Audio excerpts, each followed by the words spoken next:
네, 들으신 것처럼 국회가 오늘 법사위 전체 회의를 열고 부동산 대책과 공수처 설치 관련 후속 입법 처리를 시도합니다. 하지만 통합당이 여전히 반대 의사를 강하게 표명하고 있어서 충돌이 예상되는데요. 이 관련 내용 포함한 정치권 이슈들 박진영 더불어민주당 상근 부대변인, 윤기찬 전 미래통합당 홍보위 부위원장과 함께 짚어보겠습니다. 어서 오세요. 안녕하세요. 네, 오늘 법사위에서 부동산 대책 관련 후속 법안 그리고 공수처 후속 법안들이 처리될 것 같습니다. 각 소관 상임위를 통과할 당시에도 통합당과 강한 좀 대치가 있었는데 오늘 분위기 좀 어떻게 예상을 해볼 수 있을까요? 부동산 입법과 이 검찰개혁 과제가 민주당 입장에서는 가장 중요한 핵심 이슈이기 때문에 국민들의 좀 열망을 받아서 오늘도 좀 속도전으로 가지 않을까, 저는 그런 예상을 해보고요. 실제로 그 미래통합당이 전혀 이 법안들에 대해서 준비가 되어 있지 않은 측면이 있습니다. 제가 뭐 법안 시스템을 아직 확인을 못 해봤습니다만 유사 범죄를 뭐 제출했다거나 이런 것도 없는 걸로 알고 있고요. 이러다 보고 그리고 또 사실 종부세라든가 임대차 3법 등이 20대 국회 때부터 이 미래통합당이 반대해왔기 때문에 민주당 입장에서는 이 다급한 상황에서 토론을 하면서 발목 잡기에 당할 필요가 없다. 아마 이런 판단을 할 걸로 예상되고 있습니다. 예, 통합당은 그러면 오늘도 이 법사위에서도 좀 자리를 박차고 나가게 되는 상황이 연출이 될지요? 그렇지는 않을 것 같아요. 그러니까 자리를 뜨기보다는 국회법에 정해진 아마 제도를 활용해서 이 법안의 문제점이 뭐고 그 법안이 갖고 있는 정책적 목표를 달성할 수 있을지 여부에 대해서 아마 토론 과정이나 아니면 이제 관련 장관들이 나오거든요. 그 장관들한테 질의 과정을 통해서 이런 것들 아마 알리거나 또는 그 김태흠 의원이 얘기했던 것처럼 여당 의원님들이 과연 이 법안에 대해서 자세히 아느냐. 그러니까 그 알리는 작업 또는 설득시키는 작업 이런 것들에 주력하지 않을까 이렇게 생각합니다. 그러면 확실히 분위기는 그 이전 소관 상임위를 통과할 당시와는 좀 많이 다를 것이다 이렇게 예상을 해도 되는 겁니까? 그러니까 소관 상임위에서는 사실은 이제 심의 과정에 충실하자는 입장이었어요. 소위 구성을 해가지고 소위 심사 이후에 뭐 축조 심사, 찬반 토론에서 좀 논쟁을 해보자 이런 거였는데 그것들을 그냥 다 건너뛰었거든요. 그러니까 거기서는 강한 반발을 일으켰던 거고 이번에는 이제 체계작구 심사 과정입니다. 법사위가 그래서. 그렇죠. 체계작구 심사에서는 뭐 안건 조정의 회부도 안 되는 거고 다만 이제 관련 장관들이 나오기 때문에 질의 과정을 통해서 장관들한테 묻는 거죠. 의원 입법이지만 과연 이런 것들이 그 여당에서 얘기하는 과연 부동산 값을 잡는데 기여할 수 있는 법안이냐 이런 것들을 여당한테 묻고 장관들한테 묻고 장관의 답변을 들어봐야죠. 그리고 전 과정을 회의록에 남겨놔야죠. 아마 그렇게 국회법 테두리 내에서의 투쟁으로 이렇게 선회하지 않을까 싶습니다. 예.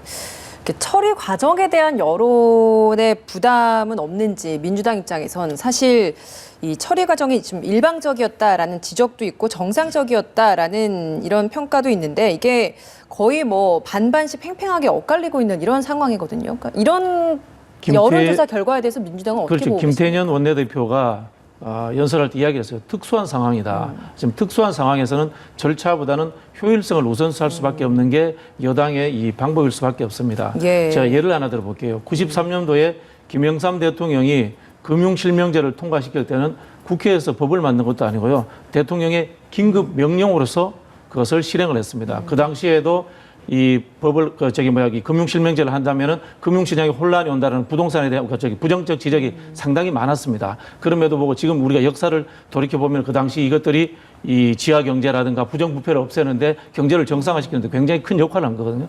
그런 측면에서 지금 상황에서는 한 매듭을 짚는다는 측면에서 저희가 조금 약간의 무리가 있더라도 이것을 진행할 수밖에 없는 상황이다. 이렇게 보시면 될 것 같습니다. 그럼 장기적으로 봤을 때는 이런 선택들이 결국에는 민주당에도 다 득이 될 수 있는 선택일 결과는 것이다. 성과로 이야기하는 거죠. 네. 알겠습니다. 근데 저는 부대변인 말씀이 좀 위험하다는 생각이 드는 게 그럼 대통령이 하셨으면 됐어요. 긴급 뭐 재정경제명령권을 발동해서 했으면 됐을 텐데 이렇게 안 하신 이유는 국회에서 입법 과정을 거쳐서 국회 내 절차를 거쳐서 이것이 입법화되는 것을 일단 선택을 하신 거잖아요. 여당이건 정부가. 그럼 국회 내에서 입법 과정에서 정해진 절차는 다 거치셔야 되는 건데 사실 지난 상임위 과정에서 보면 중도 동의 절차, 이 동의권은 저도 찾아봤더니 이게 발동되는 경우는 극히 드물어요. 왜냐하면 의안이 발의돼 가지고 쭉 진행되다가 도중에 이게 도중 입법 발의하고 똑같은 거거든요. 그럼 그 전 단계는 다 생략되는 겁니다. 그러니까 결국 또 다시 말씀드리면 이게 11건 막 이렇게 발의가 되니까 여당 내에서도 이거 정리가 안 된 상태에서 원안에 없는 조항을 보완하려다 보니까 동일한 제도를 또 활용하신 거예요. 그럼 그 이전에 어떤 수기 절차에서 좀 간과된 부분이 없잖아 있는 것이고 또 하나는 서면 동의 과정에서 사실은 거기에 여러 입법 과정 중에서 뭐에 대한 동의인지 뭐에 대한 것인지가 적시가 안 됐다는 거죠. 물론 이제 상임위원장께서 발언을 통해서 이 말했기 때문에 두 가지가 합쳐지면 특정이 된다는 건데 뭐가 급한지 이런 것들에 대해서 갖추지 않고 진행되는 것이 좀 문제가 있다는 것이고요. 말씀하신 것처럼 급해요. 급한 부분이 있습니다. 급한 걸 초래한 거는 여당이지만 책임 소재를 떠나서 일단 급합니다. 그렇기 때문에 야당에서도 이것을 무제한 토론에 붙이지 않는 거예요. 그렇지만 법에 정해진 절차는 다 거쳐야 되는 것이고 특히나 이것을 반대하는 우려하는 여러 가지 국민의 목소리가 투영될 수 있도록 반영될 수 있도록 이것들은 거쳐야 되는 게 아닌가. 마지막으로 축조심사 과정도 생략한 건 좀 유감입니다. 왜냐하면 어느 의원님이 얘기했지만 과연 민주당 의원님들이 상임위 단계에서 이 법안에 대해서 정확히 아시는지에 대한 우려가 있어요. 그래서 한 점은 한 점 이렇게 낭독해 가면서 이것들을 우려를 씻어주는 이런 절차는 반드시 있어야 됐다. 이렇게 생각합니다. 예, 혹시 반론하실 말씀 법률가의 있으신가요? 입장에서 충분히 그런 말씀하실 수 있는데요. 실제로 우리 국회의 이제 관행이라는 게 대부분의 내용들이 이제 정부 입법을 오면은 옮겨서 하는 것 측면들이 강하기 때문에 그런 부분들은 정부 안에서 충분히 좀 반영이 됐을 거라고 좀 보는 측면이 있고요. 말씀하신 것처럼 국회법이 57조, 58조가 보면은 어느 법에서는 한다라고 되고 어느 쪽에서는 할 수 있다라고 되고 이런 부분이 있기 때문에 이 정치적 융통성을 발휘했다 이렇게 좀 이 속도의 긴급함으로 인해서 그렇게 좀 봐주셨으면 좋겠습니다. 한 가지만 내가 추가로 말씀드리면 오늘 그 법안 심사할 때도 그 법제사법위원회에서 소위 구성을 했으면 좋겠어요. 이제 소위가 1소위, 2소위 있는데 법사위에 2소위가 이제 다른 타관 그 상임위 소속 법안 심사하는 데거든요. 이거 아직 구성이 안 돼 있어요. 그러니까 국민들이 보시기에도 이거 너무 속도전이다. 속도전이 좋게 긍정적으로 보면 속도전이지만 나쁘게 보면 졸속이거든요. 그러니까 법안 심사를 모아서 구성해서 소위를 구성해서 여기서 논의를 한 뒤에 가도 뭐 이게 오래 가겠습니까? 내일 본회의인데 그래서 그런 모습은 갖춰주시는 것이 맞다. 그럼 지금은 그냥 전체 회의에서만 이것들을 다루게 되는 상황으로 소위를 소위가 없다고 해서 안 하시는데 소위를 구성하고 해야 되는데 소위가 구성 안 됐다 그래서 소위가 없으니까 바로 전체 회의 회부한다 이런 식이거든요.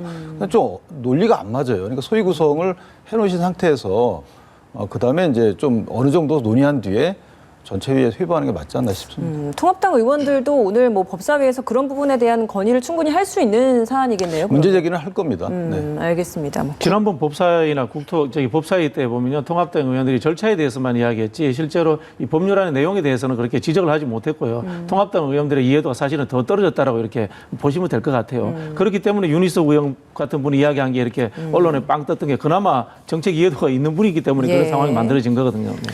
근데 그게 물론 정책적 이해도를 평가할 수 있는 발언의 기회 자체가 주어지지 않았어요. 그러니까 마지막 윤희숙 의원은 이제 5분 자유 발언을 통해서 하신 것 같은데 어쨌든 말씀하신 부분도 통합당 의원들도 여러 가지로 감안해야 됩니다만 예. 토론의 과정이나 이런 것들에 대한 시간은 주셔야 되는 게 맞지 않나.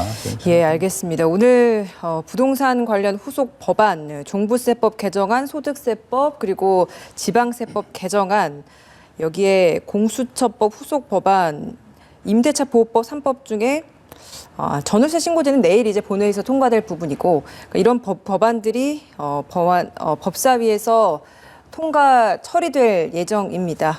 오늘 어떤 모습이 연출될지 저희가 이 관련 내용은 내일 더 자세히 좀 다뤄보도록 하고요.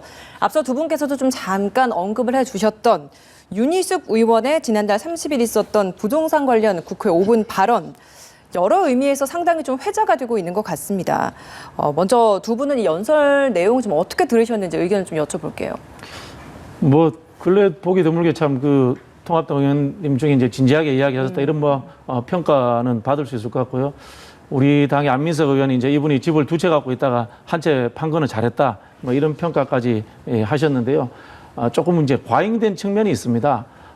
실제로 이 임대인들이 이 전세를 자기들이 이제 월세로 바로 돌린다. 이게 쉽지 않습니다. 전세금을 돌려줘야 돼요. 서초구 같은 경우에 전세가 최소 5억에서 한 10억 정도 할 겁니다. 5억에서 10억을 돌리고 월세로 돌린다. 이게 쉽지 않은 일이에요, 실제로. 그리고 또 뭐 가족 친지들에게 차라리 내가 주고 만다, 증여하고 만다. 이게 실제로 부정적 상황을 좀 과대하게 이렇게 좀 해석해서 하신 측면이 있지 않나, 뭐 이런 측면이 있고요. 실제로 이 법의 효과가 어쨌든 있습니다. 2+2로 해서 4년간의 유예 기간이 만들어졌고요. 5%라는 것에 대해서 상한제를 뒀기 때문에 이 기간 동안에 충분히 보완책들을 만들 수 있는 방안들이 있습니다. 이렇게 좀 봐주시면 좋겠고요.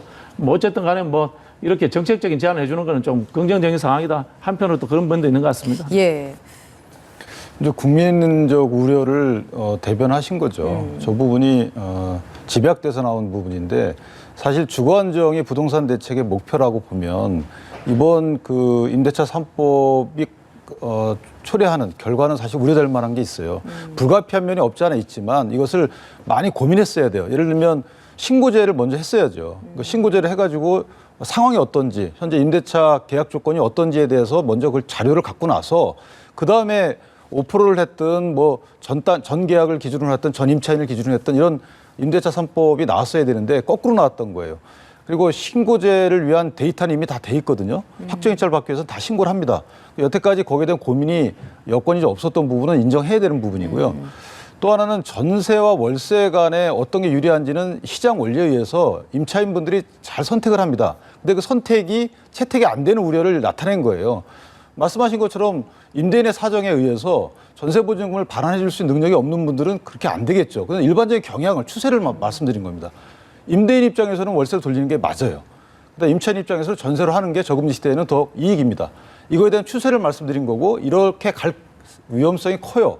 근데 여기에 대한 반론이 전세보증금을 돌려줄 수 있는 능력이 있느냐. 이것은 이제 상황을 끌어들여서 일부분에 작용할 수 있는 반론이다. 그래서 이런 우려를 정부가 2년 시간이 주어졌기 때문에요. 2년 동안에 보완을 해야 된다 이렇게 생각합니다. 그 내용적으로 임대차 3법으로 인해서 전세, 월세 전환이 가속화될 것이다. 이게 핵심적인 내용이었잖아요. 그러니까 이런 그렇죠. 주장에 대해서는 좀 동의를 하십니까?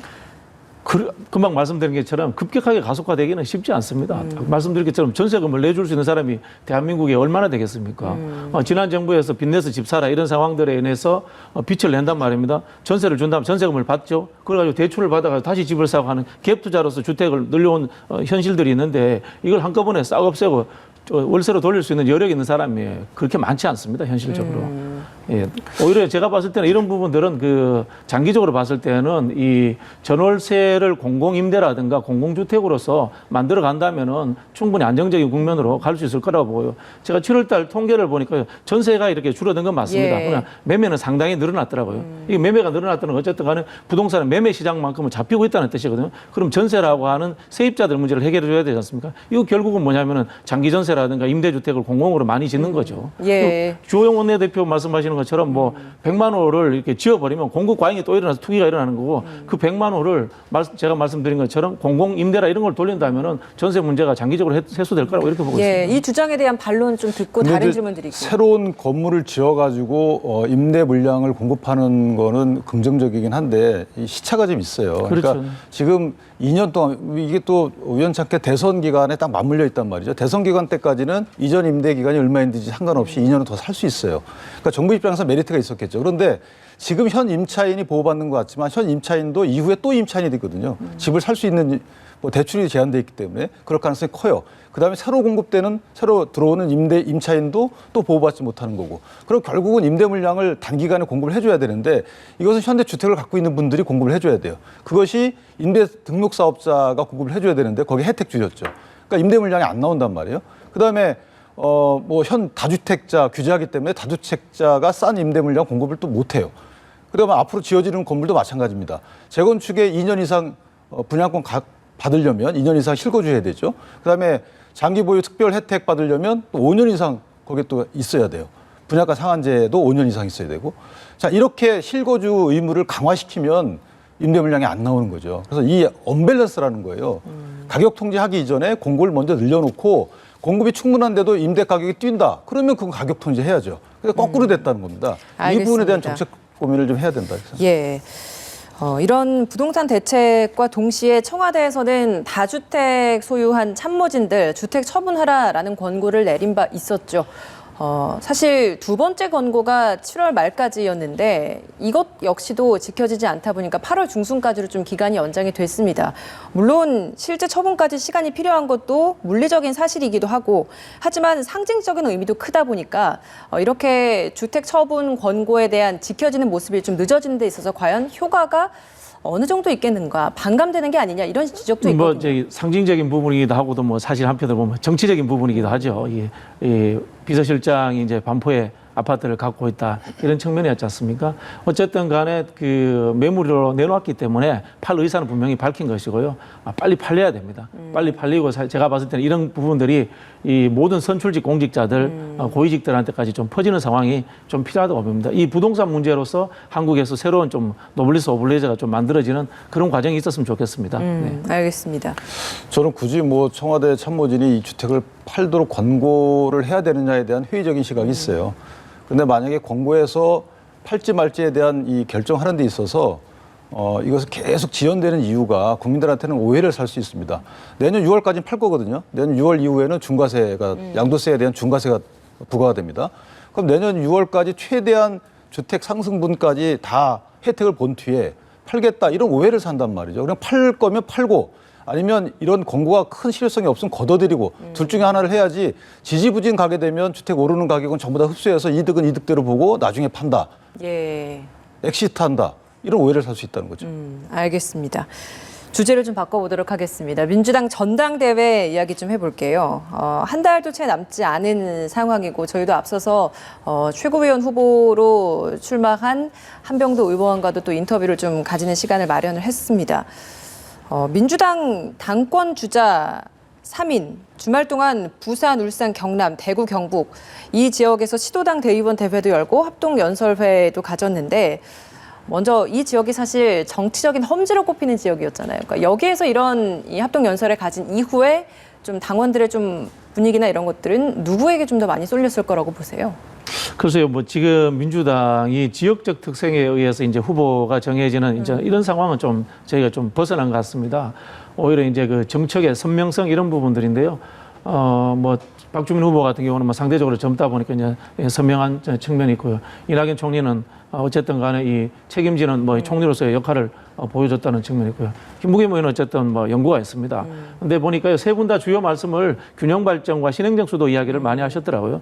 그런 부분에서 영남권이 가지고 있는 이 수도권에 대한 어쨌든 상대적 박탈감 이런 것들을 좀 민주당이 좀 안아야 되지 않나 이런 것들로 전반적인 흐름이 만들어진 것 같습니다. 네. 그 부울경 합동연설회에서 부산시장 보궐선거에서 공천을 해야 할지 이 부분에 대한 입장 표명이 일부는 있고 일부는 또 유보하기도 하고 했던 어쨌든 거기에 대한 질문들도 있었습니다. 여기에 대한 답정은 어떻게 들으십니까? 명확한 입장을 표명 안 하죠. 이게 이제 아까 제가 여쭤보니까 대변인님께 이 그 경선 룰을 보니까 여론조사 10%뿐이 안 된다고 하더라고요. 그러니까 결국은 당원들의 당심이 당원들의 마음이 결정적이기 때문에 국민들이 불편해하는 부분에 대한 그 이슈 제기를 안 하시는 거죠. 못 하시는 거죠. 그것 때문에 아마 이렇게 전당대회가 흥행이 안 되지 않느냐. 지금 야당 정부가 일부러 실패하지는 않았을 거예요. 정책적 실패를 하고 있는데 이 부분에 대해서 꼬집어야 되는데 앞으로 어떻게 이걸 고쳐나가겠다. 그런 말씀들이 안 나오죠. 그 당 경선 룰에 따라서. 그렇다 보니까 국민적 공감을 얻는 따라서 국민들이 이걸 주시하는 이런 전당대회가 안 되는 거고 마찬가지로 후보 추천도 마찬가지입니다. 그건 아마 어떻게 선택할지를 보면 앞으로 민주당에 가야 할 길이 보이지 않을까 이렇게 생각합니다. 예, 알겠습니다. 오늘 두 분 말씀 여기서 마무리 짓도록 하겠습니다. 박진영 더불어민주당 상근 부대변인, 윤기찬 전 미래통합당 홍보위 부위원장과 함께했습니다. 고맙습니다.